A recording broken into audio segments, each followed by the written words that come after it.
Harry stories presents Rampur का रहस्यमय people का पेड़।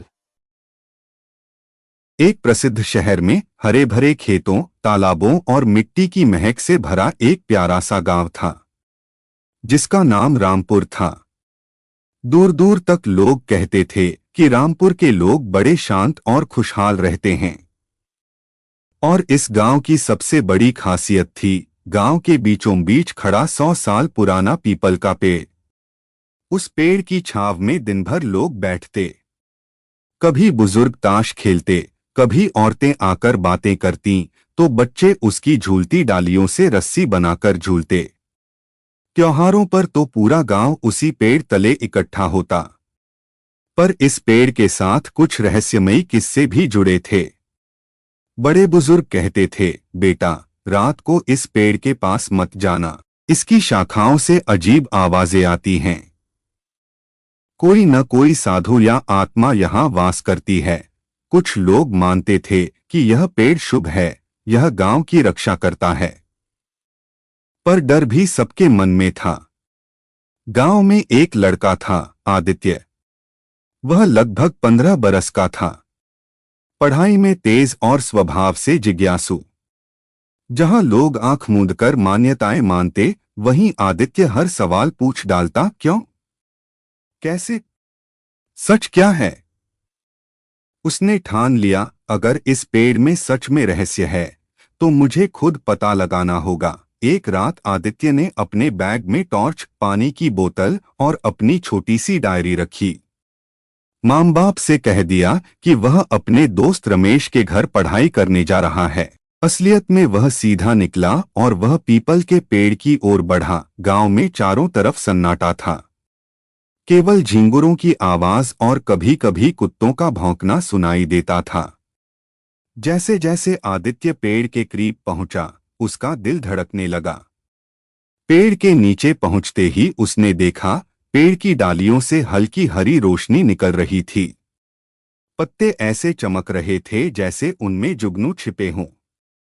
अचानक झोले वाले एक साधु सा चेहरा दिखाई दिया। लंबी सफेद दाढ़ी, चमकती आंखें और शांत मुस्कान। आदित्य डर के मारे पीछे हटने ही वाला था कि आवाज आई, डरो मत पुत्र, मैं इस पेड़ की आत्मा नहीं बल्कि रक्षक हूँ। साधु ने कहा, सालों पहले मैं इसी गांव में तपस्या करने आया था। मेरी साधना इस पीपल में समा गई। तभी से यह पेड़ गांव की रक्षा करता है। इसीलिए यहाँ की मिट्टी उर्वर है, लोग खुशहाल रहते हैं और कोई बड़ा संकट नहीं आता। आदित्य चकित रह गया। उसने पूछा, तो सबको क्यों लगता है कि यहाँ भूत प्रेत हैं? साधु मुस्कुराए और कहा कि कभी कभी पेड़ अपनी शक्ति का इशारा करता है। लोग वही आवाजें सुनकर डर जाते हैं। असल में यह डर नहीं बल्कि चेतावनी है कि पेड़ को नुकसान मत पहुंचाओ। साधु ने आदित्य से कहा, तुम यदि सच में इसका महत्व समझते हो तो एक दिन लोगों की मानसिकता बदलनी होगी। वे इस पेड़ की कदर करें, तभी इसका जादू बना रहेगा। अचानक हवा तेज चलने लगी। पत्तों की सरसराहट और रोशनी इतनी तेज हो गई कि आदित्य खुद को ढकने लगा। जब उसने आंखें खोली तो साधु गायब थे। वह होते ही आदित्य ने पूरे गांव वालों को बुलाया और सारी घटना बताई। लोगों में खुसर पुसर होने लगी। कोई बोला, ये लड़का कहानियां बना रहा है। कोई बोला, नहीं, उसकी आंखों में सच्चाई है। गांव के सबसे बुजुर्ग दादा ठाकुर बोले, मैंने खुद कई बार अजीब रोशनी देखी है। बालक सच कह रहा है। धीरे धीरे गांव वाले समझने लगे कि यह पेड़ सचमुच उनकी धरोहर है। कुछ महीनों बाद सरकार की ओर से हाईवे निकालने की योजना बनी। नक्शे में देखा गया कि वही सड़क पीपल के पेड़ से होकर गुजरनी चाहिए। ठेकेदार लोग आए और पेड़ को काटने की बात करने लगे। गांव वाले परेशान हो गए। तब आदित्य आगे आया। उसने पेड़ की कहानी सबको सुनाई, यह भी बताया कि यह सिर्फ एक पेड़ नहीं बल्कि गांव की आत्मा है।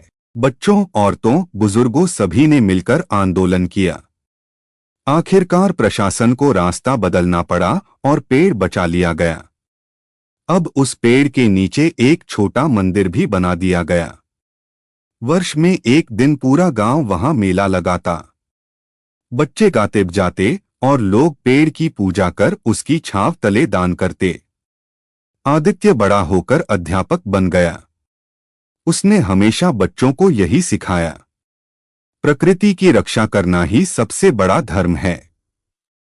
ये पेड़, ये मिट्टी, ये नदियां, यही हमारी असली ताकत हैं। आज भी जब कोई रामपुर के उस पुराने पीपल के पेड़ के नीचे बैठता है, उसे अजीब सी शांति और ठंडक महसूस होती है। कहते हैं साधु अब भी वहां मौजूद हैं, पेड़ की हर पत्ती में, हर सरसराहट में और हर छाव में। इस कहानी से हमें यह शिक्षा मिलती है कि प्रकृति हमारी सबसे बड़ी धरोहर है। पेड़ पौधों, नदियों और मिट्टी की रक्षा करना ही मानव का प्रथम कर्तव्य है। अंधविश्वास और डर के बजाय हमें सच्चाई और ज्ञान से चीजों को समझना चाहिए। जब हम प्रकृति का सम्मान करते हैं तो प्रकृति भी हमें सुख, समृद्धि और सुरक्षा देती है। Thanks for watching video. Subscribe for more interesting stories.